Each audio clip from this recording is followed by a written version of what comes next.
gone to Century 21. I think I'd gone to John L. Scott and maybe Windermere. And somebody told me, hey, Todd, what you need to do is go to Keller Williams because they're going to educate you like nobody's business the first few years. And then after that, you can go ahead and, once you figure it out, you can leave and go to some other company. Go to Keller Williams. And the other piece of advice is they said, hey, Todd, when you walk into the actual establishment, if it feels good to you, it's probably going to feel good to somebody else. A gal named Sandy was at the Keller Williams office in Marysville. And so I walked in there and I felt at home. And like I said, I'd walked into 3 other places and just didn't feel exactly correct. And Sandy, I remember she says to me, Todd, she goes, oh, there's a bus going down next week to listen to this guy named Gary Keller speak at the DoubleTree. And I'm sitting there thinking, I need to take a day off. Like I need a hole in the head. I don't have time to take a day off. She goes, Todd, I think it'd be really beneficial. It's all paid for. You can head down there. And I think they're serving lunch, which would have been a bonus for me, So I get on that bus the next week and see Gary Keller speak. He talks about God. He talks about his family. He talks about his son. And I came back up and signed up with Keller Williams. I get to experience at Harborview of just,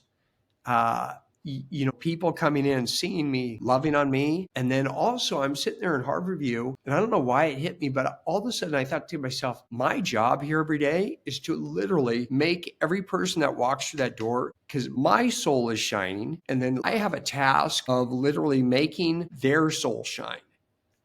How can I lift these humans up from whether it's a doctor, whether it's a nurse, whether it's a guy emptying the garbage cans? How can I connect with this human? How can I make their soul room brighter? How can I show interest? I mean, literally, it's how to influence people 101, but it's deeper than that because I'm not after anything. I just want that human to have a better life. The experience. So last year, you closed 36 transactions. How are you doing that? It's always the same, Bruce. It really is. It's just phone calls. I mean, I'd like to say it's something different, and yet the reality is it's just phone calls and then following up with your humans and connecting with your humans. I like to do off-market deals. I don't know, probably a third of my business is off-market. I like to manufacture my own listings through condoizing. I just like the game. Yeah. And I like to, check in with my people. I have to do a better job. In fact, I have a list of things that I really want to attack with my business. And yet really 30 to 36 transactions a year is a phenomenal life. Now I've started a small team. And so I have, an admin, and then a couple of agents have stepped on, brand new agents. And so that'll bump up a little bit. And my goal is to help them do,